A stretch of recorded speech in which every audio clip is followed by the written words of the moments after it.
Hello student, good morning to all.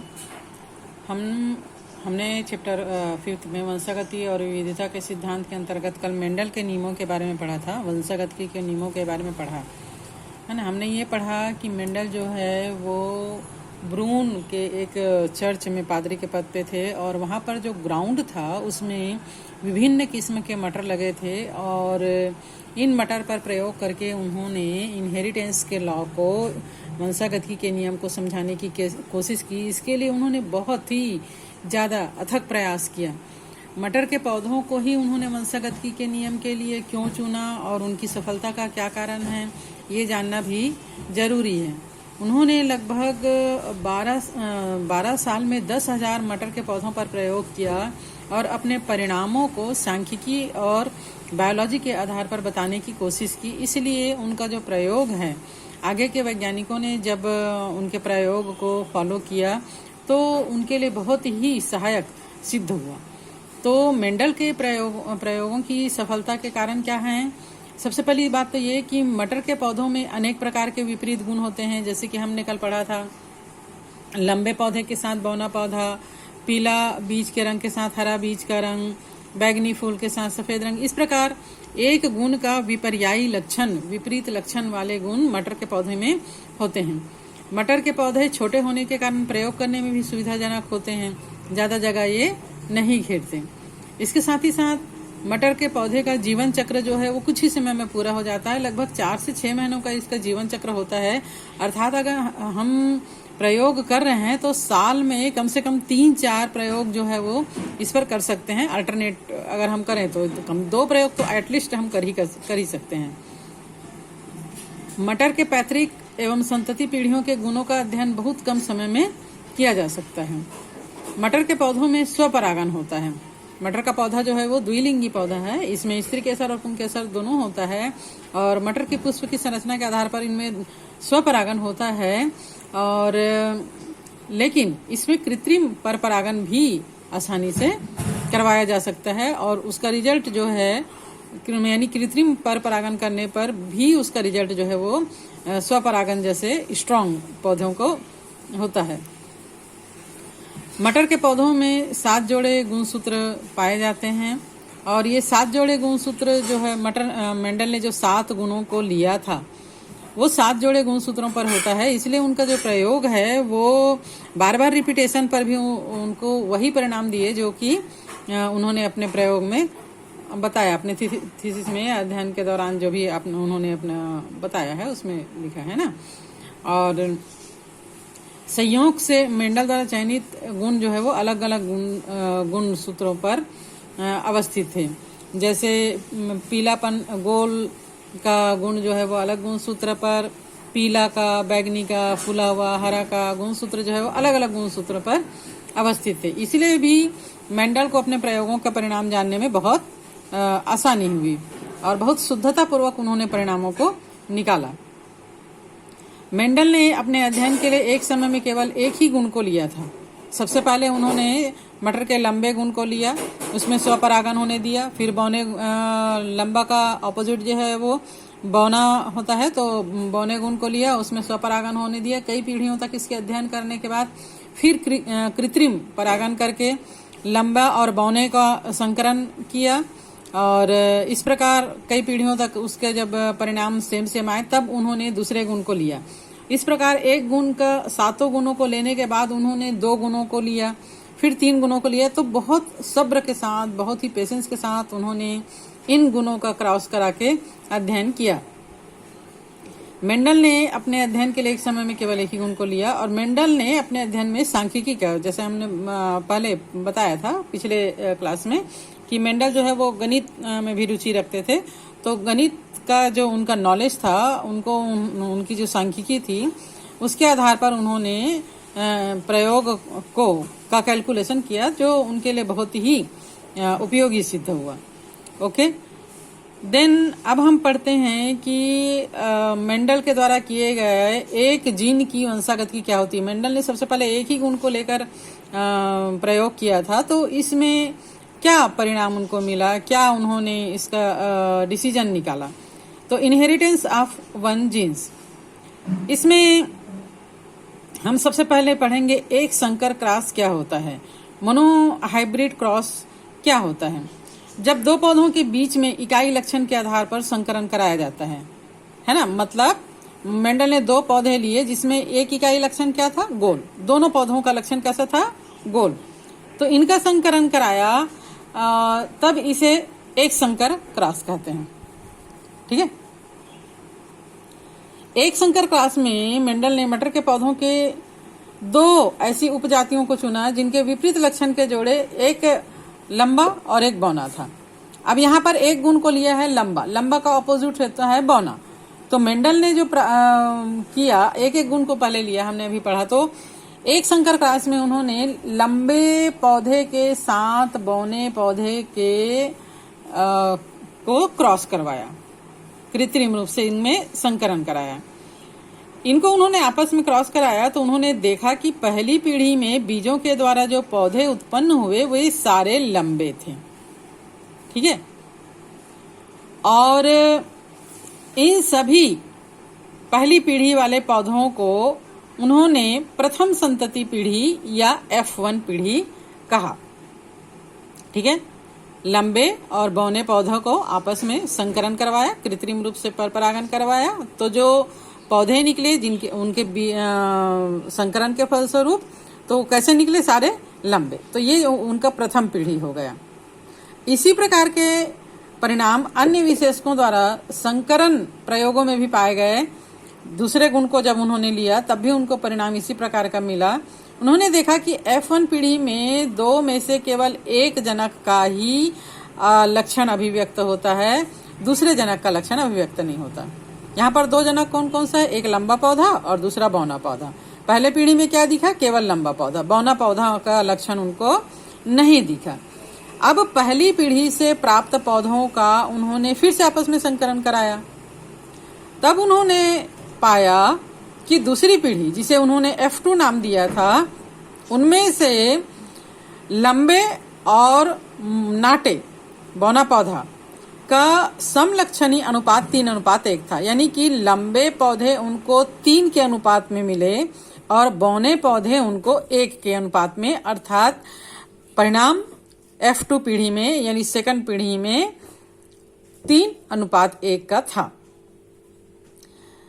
लंबे और बौनेपन के लक्षण जनकों के समान ही थे और इनमें किसी भी प्रकार का सम्मिश्रण नहीं था। अर्थात सम्मिश्रण मीन्स लंबे और बौने पौधे मिलके बीच का मीडियम साइज का पौधा इन्होंने नहीं बनाया।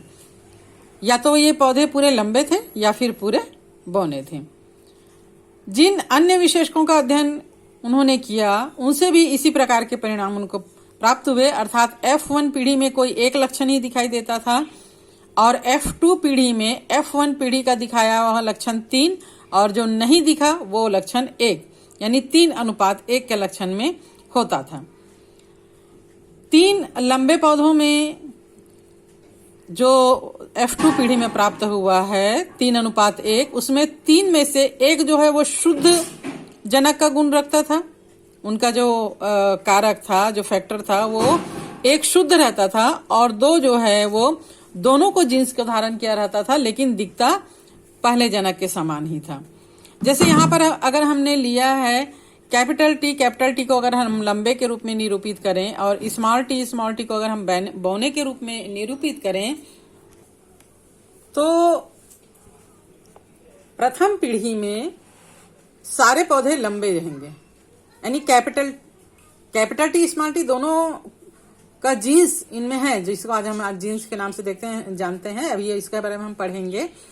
तो इसमें क्या है, लंबा को हम कैपिटल टी में ले रहे हैं, कैपिटल टी और बौने को हम स्मॉल टी और स्मॉल टी के रूप में लेते हैं। तो प्रथम पीढ़ी में जो हैं वो सभी कैसे हो जाएंगे, दिख रहे हैं लंबे, है ना।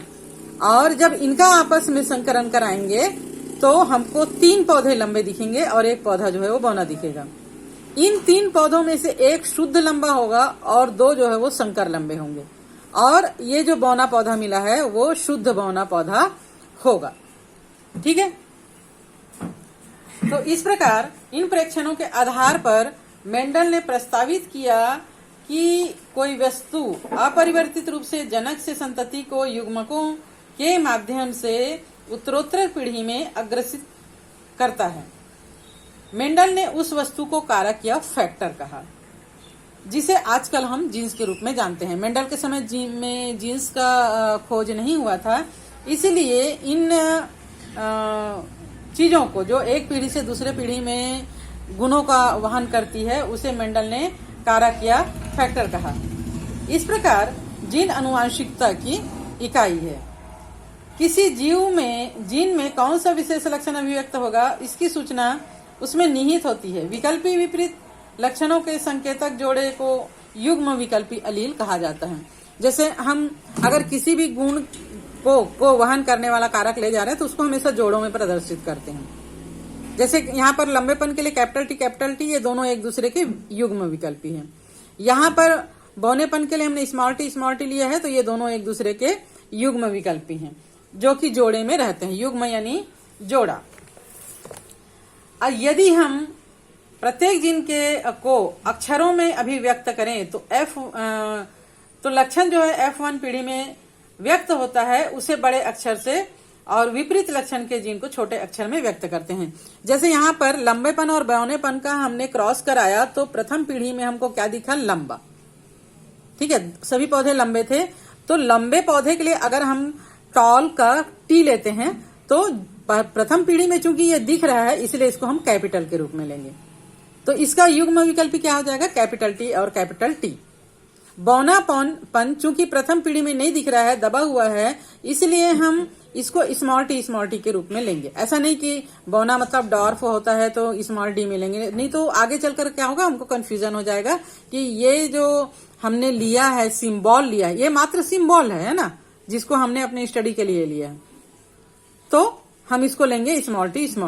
और चूंकि ये दबा हुआ है इसलिए हमने इसको स्मॉल लिया। प्रथम पीढ़ी में ये दबा हुआ है इसलिए इसको हमने क्या लिया?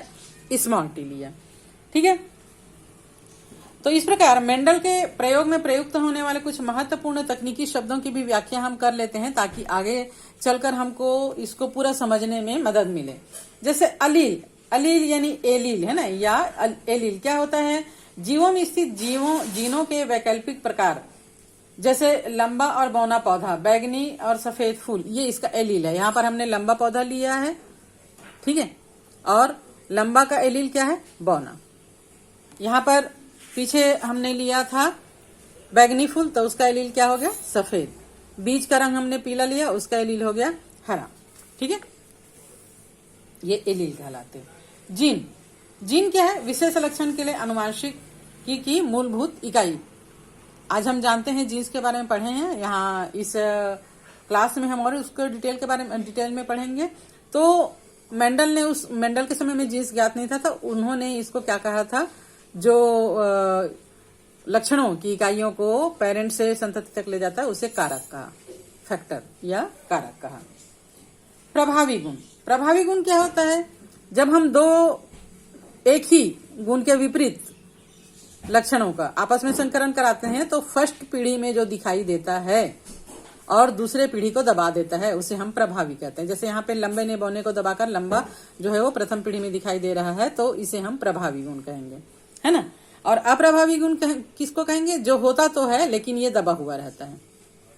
ठीक है, ये अपने गुण को प्रथम पीढ़ी में प्रदर्शित नहीं कर पाता, तब हम उसको कहेंगे अप्रभावी गुण। एकल लक्षण, कई पीढ़ी में क्रॉस के पश्चात संकर में अपना एक अलग अभिव्यक्त करने वाला लक्षण एकल लक्षण कहलाता है। जैसे अगर हम लंबे पौधों को लंबे पौधों से कंटिन्यू क्रॉस कराते जाएं तो लंबा ही पौधा हमको मिलेगा, यह कहलाएगा एकल लक्षण। बौने पौधों को बौने के साथ कराएंगे तो बौना ही बौना हमको मिलेगा, वह ये लक्षण जो है उसका एकल लक्षण है।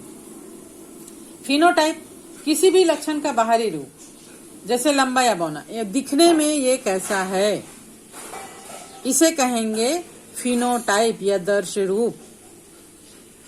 दिखने में ये लंबा है, दिखने में ये बौना है, इसके अंदर का फैक्टर अभी हम नहीं जानते, केवल दिखने में कैसा है। जैसे यहाँ पर F2 पीढ़ी में 3 जो है वो लंबे और 1 बौने हैं, जबकि इनके अंदर एलील या कारक जो है वो अलग अलग हो सकते हैं, इसको हम आगे पढ़ेंगे। तो दिखने में कैसे हैं, दर्श रूप क्या है, वह फिनोटाइप या दर्श रूप कहलाता है। और इसके अंदर एलील कौन सा है, यहाँ पर हमने कैपिटल टी लिया, यहाँ स्मॉल टी लिया, ये इसका जीनोटाइप कहलाता है, जीन या कारक या फैक्टर, जीनोटाइप। ठीक है। समयुग्मजी या होमोजाइगस किसको कहते हैं? द्विगुणित अवस्था जिसमें दोनों एलील एक जैसे हो, है ना। जैसे यहाँ पर दोनों एलील एक जैसा है, कैपिटल टी, यहाँ दोनों एलील एक जैसा है, स्मॉल टी, तो ये कहलाता है समयुग्मजी। युग्मज जो उसका जोड़ा है वो उसी के समान है, तब समयुग्मजी। अगर यही जो है यहाँ पर जैसे कैपिटल टी और स्मॉल टी रहेगा, तब ये कहलाएगा विषम युग्मजी, जिसमें एक जो है वो प्रभावी का और एक अप्रभावी का जीन या एलील इसमें उपस्थित है। ये हम आगे पढ़ेंगे तो और समझ में आएगा। तो यह कहलाएगा विषम युग्मजी या हेटेरोजाइगस। F1 पीढ़ी का किसको कहते हैं? जब पहली बार हम क्रॉस कराते हैं और उसका हमारा रिजल्ट निकलता है, तब इसको F1 पीढ़ी कहते हैं। और दूसरी बार जब इसका रिजल्ट हमको मिलता है, दूसरी बार जब हम क्रॉस कराते हैं तो जो रिजल्ट मिलता है उसको हम F2 पीढ़ी कहते हैं।